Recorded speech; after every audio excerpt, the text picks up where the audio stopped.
الحمدللہ والصلاة والسلام علی من لا نبی بعد اما بعد نبینا محمد صلی اللہ علیہ وسلم۔ معزز خواتین و حضرات، تفسیر آن لائن کی کلاس میں آپ کو خوش آمدید۔ آج ہم پڑھیں گے سورۃ القاریہ۔ القاریہ کا معنی بھی سمجھیں گے اور اس کی تفسیر کو بھی جاننے کی انشاءاللہ کوشش کریں گے۔ تو سب سے پہلے یہ سمجھ لیں کہ اس کی کل 11 آیات ہیں اور انشاءاللہ آج ہم 11 آیات ہی پڑھیں گے۔ چلتے ہیں اپنے سبق کی طرف، تو کاپی پینسل پاس رکھیں تاکہ آپ ذیلی نکات کو نوٹ کر سکیں۔ بسم اللہ الرحمن الرحیم۔ القاریہ، اللہ تعالیٰ فرماتے ہیں القاریہ، وہ کھٹکھٹانے والی۔ القاریہ کا معنی یہاں نوٹ کریں، یہ چھوٹی چھوٹی جو الفاظ ہوتے ہیں اس کا معنی نوٹ کرنا بہت نہایت ضروری ہے۔ القاریہ، وہ کھٹکھٹانے والی۔ ومل قاریہ، کیا ہے وہ کھٹکھٹانے والی؟ پہلے ایک چیز کو کہا القاریہ، وہ کھٹکھٹانے والی، آگے سوالیہ طور پہ پوچھا۔ اب یہاں جو ماں یہ آیا نا، لفظ ماں کا معنی ہوتا ہے سوالیہ انداز میں پوچھنا۔ مل قاریہ، کیا ہے وہ کھٹکھٹانے والی چیز؟ آگے فرمایا وما ادراک مل قاریہ، اور کیا آپ کو پتہ ہے کہ مل قاریہ، کہ وہ کھٹکھٹانے والی چیز کیا ہے؟ آگے اللہ تعالیٰ نے اس کی وضاحت کی، وہ کیا چیز ہے؟ یوم یکون الناس، وہ ایسا دن ہوگا، یکون الناس کے لوگ ہوں گے، کل فراشی، بکھرے ہوئے، المبثوث، پروانوں کی طرح۔ یعنی وہ دن ایسا ہوگا کہ لوگ پروانوں کی طرح بکھر جائیں گے۔ وہ ہے القاریہ، کھٹکھٹانے والی۔ پہلے اللہ تعالیٰ نے کہا کہ وہ کھٹکھٹانے والی چیز، پھر اللہ نے سوالیہ طور پہ فرمایا مل قاریہ، کہ وہ کھٹکھٹانے والی چیز کیا ہے، پھر ایک مرتبہ پھر سوالیہ طور پہ کہا وما ادراک مل قاریہ، کیا آپ کو پتہ ہے کہ وہ کھٹکھٹانے والی چیز کیا ہے؟ پھر آگے اللہ تعالیٰ نے فرمایا یوم یکون الناس کالفراش المبثوث، وہ کھٹکھٹانے والی چیز یہ ہے کہ کل قیامت کے دن لوگ پروانوں کی طرح بکھر جائیں گے۔ آگے اللہ تعالیٰ فرماتے ہیں وتکون الجبال، اور اس دن قیامت کے دن پہاڑ ہو جائیں گے کالعہن، رنگی ہوئی روئی کی طرح، المنفوش، دنکی، یہ جو دنکی روئی ہوتی ہے نا، یہ جو رنگی ہوئی روئی ہوتی ہے، اس کی طرح پہاڑ کل قیامت کے دن ہو کے بکھر جائیں گے، ریزہ ریزہ ہو جائیں گے۔ یہ بھی ایک اللہ تعالیٰ یہاں قیامت کی علامت کو واضح کر رہے ہیں۔ آگے فرمایا فَأَمَّا مَنْ ثَقُلَتْ، پس جس کا بھاری ہوگا۔ جو ثاقلہ ہے نا، ثاقلہ کا معنی ہوتا ہے بھاری پن، بھاری ہونا۔ اب یہاں کیا بنے گا ترجمہ؟ فَأَمَّا، پس جس کا من ثقلت، بھاری ہوگا، موازنہ، اس کا میزان، یعنی اس کا پلڑا، جس کا پلڑا، جس کا میزان بھاری ہوگا، اللہ فرماتے ہیں فہوا، پس وہ بندہ، کون سا بندہ؟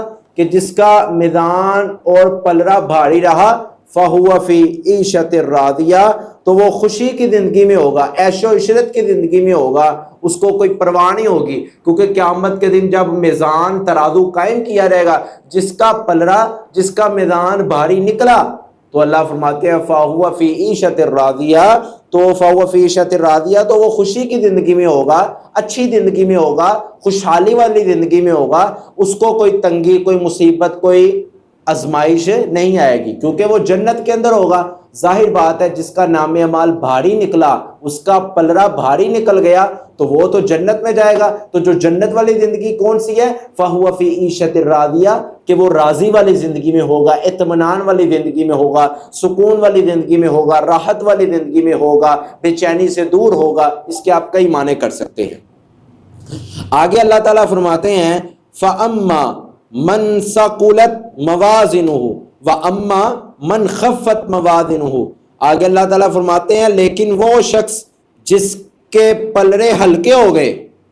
پہلے اللہ تعالیٰ نے کیا کہا تھا؟ وہ شخص کے جس کا پلڑا بھاری ہوگا، فَهُوَ فِي عِيشَةٍ رَاضِيَةٍ، تو وہ عیش و عشرت کی زندگی میں ہوگا، خوشی والی زندگی میں ہوگا، اطمینان والی زندگی میں ہوگا، راحت والی زندگی میں ہوگا۔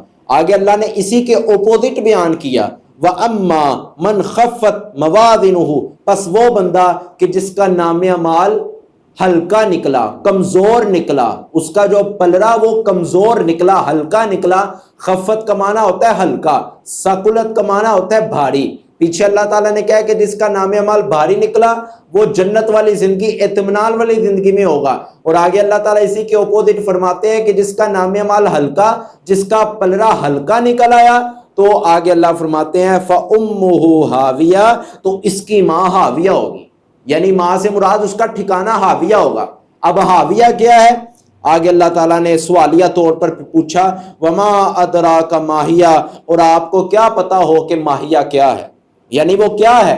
آگے اللہ تعالیٰ نے اس کی وضاحت کی، نارن، وہ ایسی آگ ہے، حامیہ، جو بہت ہی سخت ہے، گرم ہے اور تپش مارنے والی آگ ہے۔ اس کے کئی معنی آپ کر سکتے ہیں۔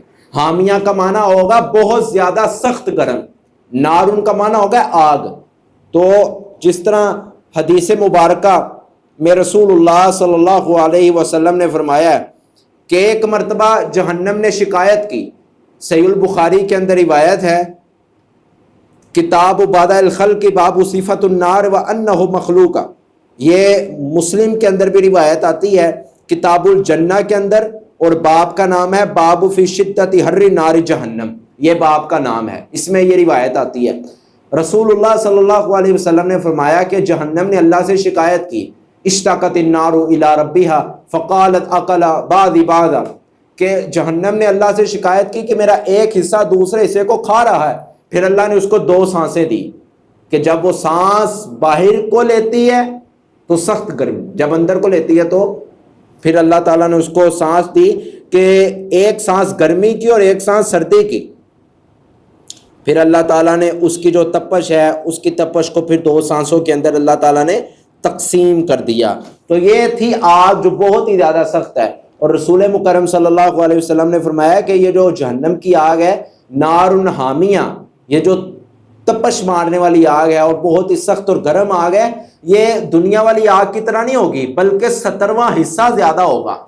جہنم کی آگ مل کر اور دنیا کی آگ مل کر مقابلہ تو کوئی بنتا ہی نہیں ہے، وہ تو 70واں زیادہ، اس کا گنا زیادہ عذاب ہوگا، اور اس کی جو تپش ہوگی وہ دنیا کی آگ سے 70 گنا زیادہ ہوگی، بہت زیادہ سخت ہوگی۔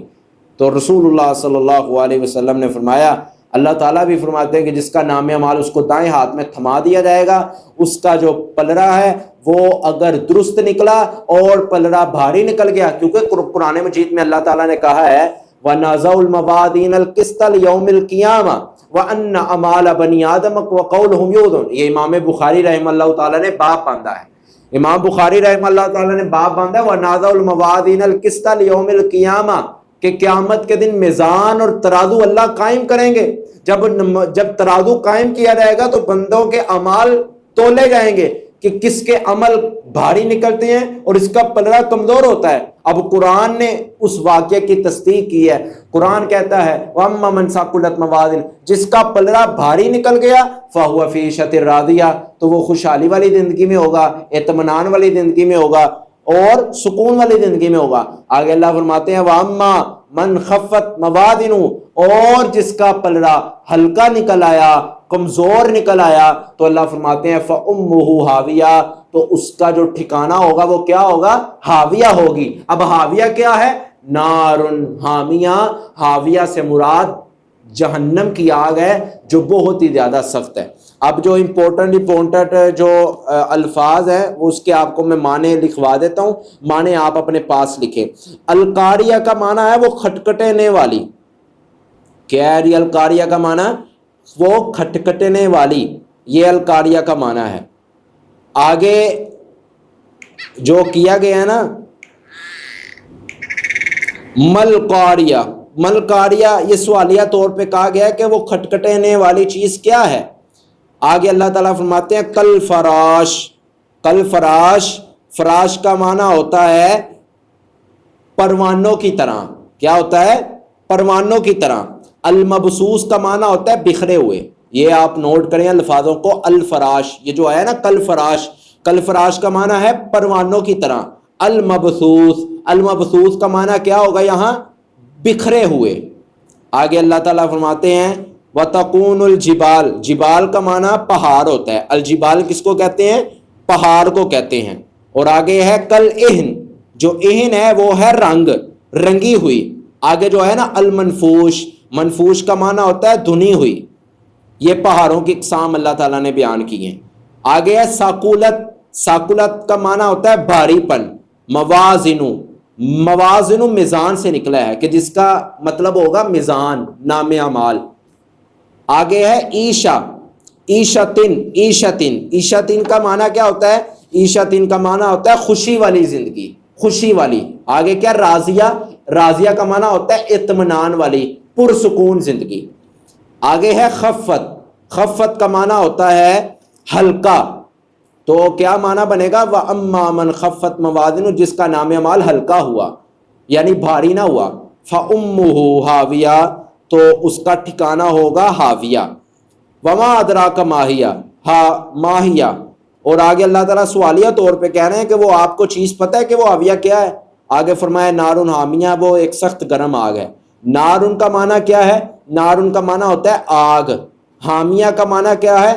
حامیہ کا معنی ہوتا ہے سخت گرم. سخت گرم. حامیہ کا معنی آپ نے کیا کرنا ہے؟